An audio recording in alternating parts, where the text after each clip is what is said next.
Barkanku da sake saduwa da mu a cikin wannan tasha tamu ta Action Hausa TV, wacce take kawo muku wannan littafi mai suna Soyayyar ɗan Garuwa. Shi dai wannan littafi mai suna Soyayyar ɗan Garuwa yana ɗauke ne da abin al'ajabi da soyayya tuƙuru da ban tausayi da kuma ban haushi, inda yake ɗauke da tsatsube-tsatsube. Wannan dalili ne ma ya sa muka ga ya dace a ce mun saka wannan littafi don duniya ta ji, kasancewar akwai mata masu son irin wannan littafin da kuma mazaje. Wannan ta sa muka yi kashi na ɗaya, muka yi kashi na biyu. Don haka wannan karon za mu ci gaba a kashi na uku. Sunana Nura Ado, wanda aka fi sani da Action. Ni ne zan karanto muku yanda littafin yake a wannan lokacin. Idan yau ka fara haɗuwa da mu a wannan tashar tamu ta Action Hausa TV, to ka danna subscribe, ka danna alamar ƙararrawa don ta sanar da kai daga zarar mun ɗora shirye-shiryenmu. A kashi na biyu dai mun tsaya ne a inda Mama da Maryam suke tafiya gidan biki. A hanyar tasu ne ma ta zuwa gidan bikin suke tattaunawa da Mama da Maryam. Ni fa wallahi abin nan yana bani tsoro, kasancewa ta kyakkyawa, ke ma ga ki kyakkyawa, amma gabaki ɗaya ba mu da saurayi. Mu muna son mu saurayi, mu hayayyafa, mu yi aure, amma kuma sai ka ga ni sai in ga kamar ma tsoro ake a kula mu. Maryam take cewa, inda Mama take cewa wallahi abin da gaskiya akwai ayat tambaya, har sai dai mun je wajen wannan bokan sannan ne ina ganin komai zai ware, sabida yin hakan kawai shine mafita.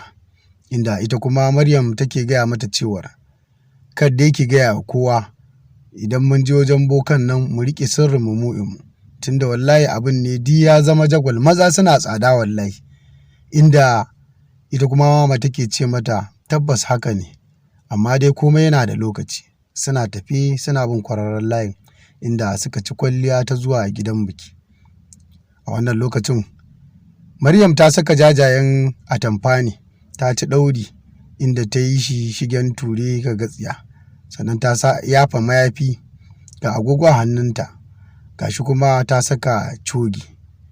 Wannan karon ba doguwar riga ta saka ba, ta saka gajeruwar riga ne, inda ta yi ɗauri a waje.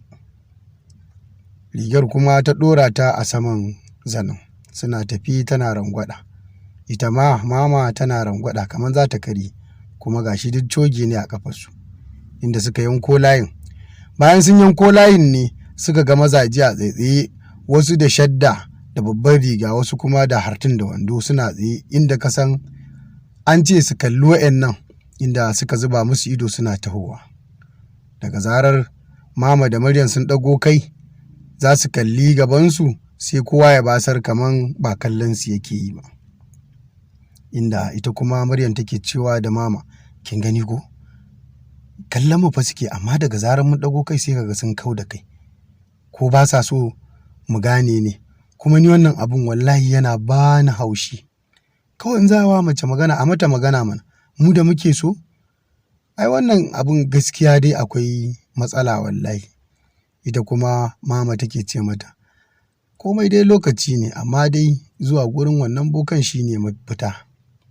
Inda bayan sun zo sun gifta ne wasu samari biyu da suke jingina a jikin wata mota, wasu suke cewa ai ka gani ga 'yan mata nan a gari tsala-tsala masu kyau, amma kai ka kasa aure. Ni dai na riga na shiga daga ciki, kai ya ragewa. Inda ɗaya daga cikin samarin mai suna Ɗanlami yake cewa ai ni wa'yannan fa na ga sun yi min fa wallahi, zo mu je mu gani. Inda suka taso da sauri, ita kuma karaf sai a kunnen Maryam, inda ta ce ka gani ko, wallahi mu ɗan rage tafiya suna rangwada. Inda su kuma samarin suka zo suka gifta su. Bayan sun gifta su ne suka juyo suka kalli fuskokin su Maryam, kawai suka basar kamar ba su gani ba, suka tsaya. Su kuma su Maryam da Mama har suka zo suka gifta su, ba su ce komai ba. Bayan giftawar tasu ne inda ɗaya daga cikin samarin yake cewa to ai ka gani gashi mun zo dai ba kai magana ba, ka tsaya kawai kana ta wani dukun-dukun. Ni ne tuni na je ne magana, inda shi kuma Ɗanlami yake cewa ai kuwa yau zan baka mamaki, amma ni gaskiya kallon da na yau wannan ɗayar gaskiya har tsoro ta bani saboda kyanta, don wallahi ni abin ne fa ya ɗaure min kai, ta fa fa ta sawa a gaban mota ce, inda shi kuma ɗayan yake cewa yi ta yi sai dai faɗar a baki amma ba za ka iya magana ba, don haka kawai in dai santa kake yi ka je, in ka ƙi a banza duk wannan magana da kake. Inda shi kuma Ɗanlamin ya ce tabbas yau zan baka mamaki, bari in ka gani, inda ya haramar tafiya ya je ya mata magana. Ita kuma Maryam suna tafe, inda ta ce kin gani wallahi zuwa zai ba mamaki wannan karan lokacin sa'anmu ne ya kama. Ita kuma mama ta ce to Allah ya sa hakan ne, tunda wallahi su da yawa mu dai mata muna zuwa gidan biki ne inda mazaje suke, don mutum ya samu ya yi saurayi ma ko ya shiga daga ciki. Yanzu tsada suke yi. Maryam ta ce ai ni kuwa na san wannan, tunda ai da tuni mun auri, wani irin kyau ne ba mu da shi, ga mu farare ga gashi duk abin da ake bukata muna da shi, amma kuma saurayi ya gagara. Inda mama ta ce a to bari mu gani, kawai shi kuma ya taho.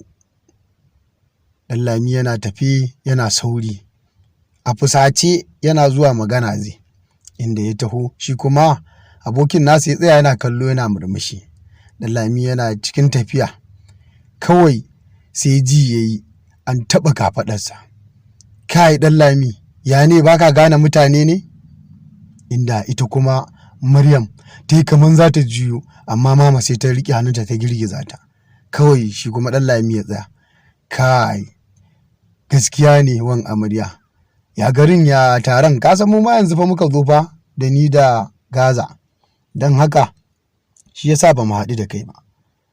Wallahi na ɗan shiga cikin gida ne, shine yanzu na fito idan mu ɗan gaggaisa da jama'a, saboda ka gayyato mutane kuma kaga kuma baka zo ka shiga cikinsu ba, wani sai ya samu damuwa.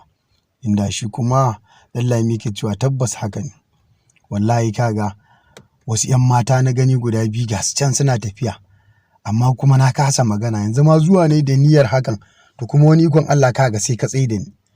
Inda shi kuma ɗan uwan amaryar yake cewa kai ka ce ni na yi laifi ma kenan, kawai ka ƙarasa. Inda ya ce a yanzu na magana ƙarasa, ga su fa sun kai inda za su shiga gidanku. To ko in je ma magana da su ne? Inda ya ce a kawai ka ƙyale, in dai da rabo ai ba abin da zai kubce ma, rabonka ne, rabon wani kuma rabon wani ne, don haka babu abin da zai faru. Kawai ina nan ai za su sake fitowa, ko kuma tare da su za a ji kai amarya, ai muna nan wuni nan kwana, saboda haka kawai kakka damu. Suna cikin wannan maganar kawai sai ga abokin nasu ya ƙaraso Gaza. Ka gani ko? Gashi nan ka taho kaman gaske, amma dai diyan da ka cake ka ci birki. A'a, ai ni ba wai ni na ci birki ba, kaga fa wan amarya ne ya taɓa ni, shine muka tsaya muke gaisa, amma ai da tuni na kai gurin tunda na riga na taho da gaske maganar zan yau sai na baka mamaki, amma bari su shiga su fito, tabbas yau sai na baka mamaki, sai na mata magana, sai na tsara ta zama ta, kuma babu mamaki wannan amarya ta ce ba gudu ba ja da baya. Don haka ni in ban yi haka ba suna na Ɗanlami ba. Inda shi kuma Garzali ya ƙyalƙyale da dariya. Ai mu irin wannan mun saba gani, zancen banza ne kawai kake yi. Me yasa mu muka yi auren, inda shirin muke yaushe za ka zo ka wannan, sai dai ka jira wacce take zuwa ta ce tana son saurayi, to sai ka auri wannan, Allah ya sa ta yi ma, amma duk wannan zancen banza kake yi kawai muwari. Inda shi kuma wan amarya ya sa dariya ce kai mutanen nan gaskiya kuna sanya fa, kawai inda gaske kake ka je mana, duk da haka ake yin aure. In mutum baya magana yaushe, wani lokacin sai ka bar dami a kala. Inda shi kuma Gazi ya ce tabbas haka ne. To ai yanzu sai ku jira in ji Ɗanlami, ku gani zan yi hakan ko ba zan yi hakan ba. Da shigar su Maryam da mama sai suka ga ya dace su komo su sake giftawa, ba su shiga cikin gidan ba, inda mama ta shawarci Maryam da cewar kai mu koma, duk da dai wancan ya tsare shi, babu mamaki idan muka koma wannan za ta sa su yi mana magana. Inda suka fito daga cikin gidan suka canja salon taku, suna tafiya suka zo suka gifta inda shi kuma Ɗanlami ya kalli su Mama da Maryam ya ce, kai wannan lokaci na ne, inda ya sake tahowa da sauri da niyyar ya je ya musu magana. Yana cikin saurin kawai sai ji an yi ma wani ɗauka ɗaya da mashin lifan. Ba kowa ba ne wanda ya masa wannan sai abokan ango, inda ɗaya ya taho da gudu bai ankara ba sai ya sama da shi. Ƙiji kake yi ya faɗo. Su kuma juyo da za su yi, Maryam da Mama a fusace, Maryam ta taho da gudu. Kawai kad a nan za mu tsaya, mu haɗu a kashi na 4 inda za mu ga Maryam menene za ta yi duk da bai zama saurayinta ba. Idan yau ka fara haɗuwa da mu a wannan tashar tamu ta Action Hausa TV, to ka danna subscribe, ka danna alamar ƙararrawa don ta sanar da kai daga zarar mun ɗora shirye-shiryenmu.